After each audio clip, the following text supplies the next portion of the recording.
pagi adalah agama Islam. Nanti orang akan mengatakan itu kan apologize, pembelaan terhadap agama sendiri, memuji-muji agama sendiri, mengunggul-unggulkan keyakinan sendiri.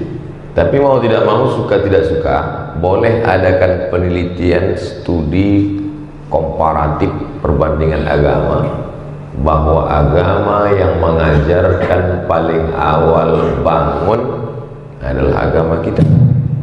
Kata Nabi SAW, Allahumma barik li ummati fi bukuriha, berikanlah berkah pada umatku fi bukuriha, paling pagi. Jadi berkah itu ibarat burung yang berterbangan. Burung merpati dilepaskan dari sarang sebanyak 100.000 ekor terbang. Maka mana pohon yang paling rimbun, di situ dia akan hinggap. Kalau burung itu dianggap sebagai keberkahan, simbol berkah, maka mana yang paling tinggi dahannya, pucuknya, di situ dia akan hinggap, karena itu yang dia temukan duluan. Begitulah pagi ini. Siapa yang paling awal bangun paginya, itulah pohon yang paling tinggi, di sanalah keberkahan paling awal hinggap. Jadi siapa yang bangun tadi jam 3, dia lah paling banyak berkah dia dapatkan. Tapi berkah itu sesuatu yang imateri, bisa dilihat dengan mata, bisa disentuh dengan tangan, bisa ditangkap dengan panca indera, materi. Yang tidak bisa ditangkap non materi, atau bahasa lainnya fisik dengan psikis. Loh, itu dia dari tadi kok senyum-senyum sendiri. Mohon maaf Pak Ustadz, dia sakit, tapi kelihatannya badannya sehat. Sakitnya psikis, tidak kelihatan.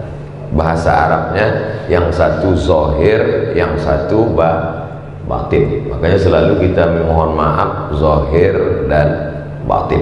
Dalam lagu bahasa Indonesia begitu juga. Indonesia tanah airku, tanah tumpah darahku, bangunlah jiwanya, bangunlah badannya. Badan ini yang kelihatan. Sedangkan dengan bangun pagi, kita bukan sedang membangun badan fisik saja.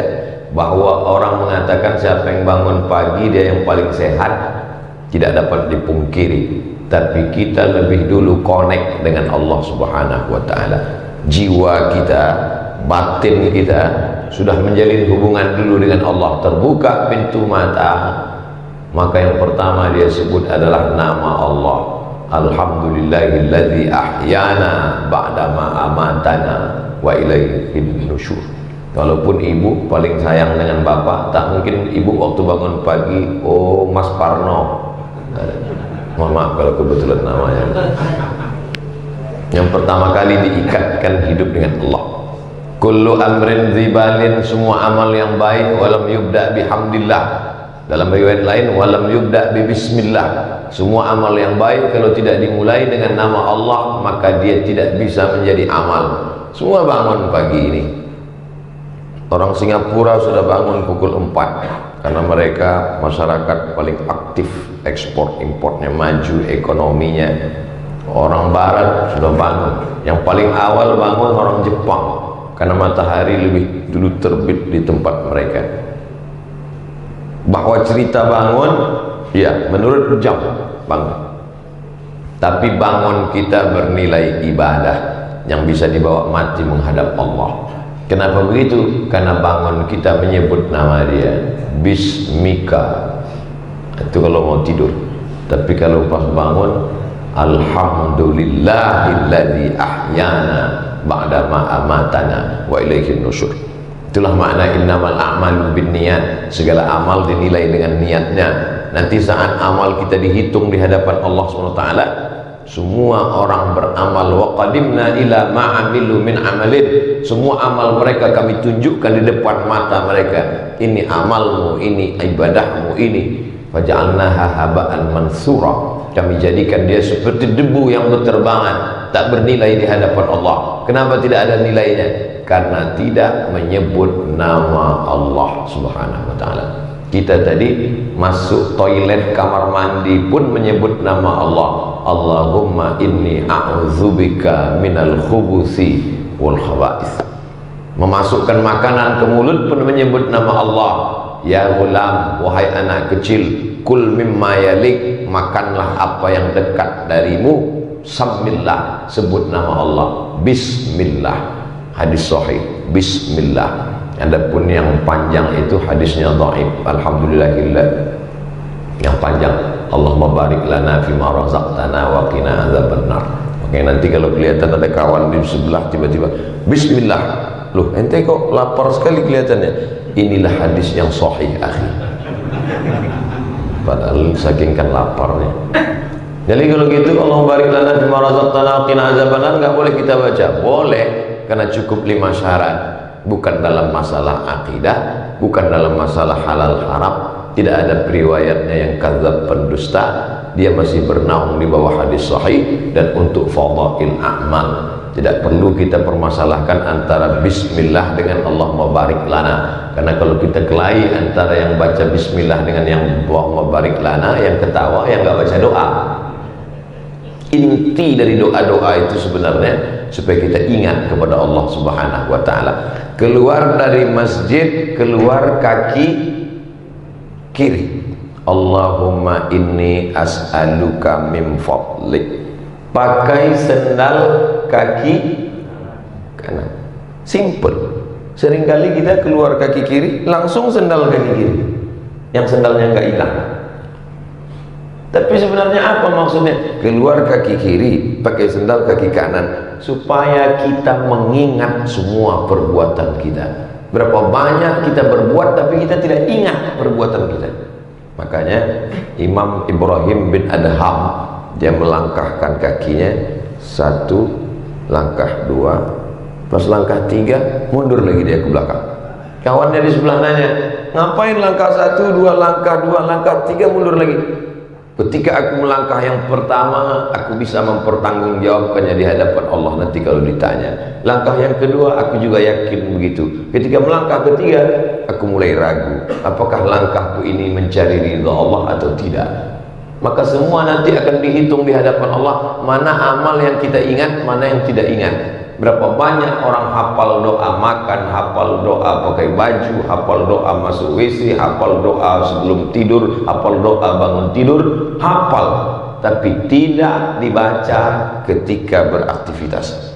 Ada sesuatu yang salah dengan memori kita. Oleh sebab itu, fungsi doa-doa adalah zikir, mengingat, sehingga setiap gerak langkah mengingat Allah Subhanahu wa ta'ala, maka dia menjadi ibadah di hadapan Allah Subhanahu wa ta'ala. Masuk tadi ke dalam, Allahumma ftahli abwaaba rahmatik. Nanti keluar, Allahumma inni as'aluka min fadlik.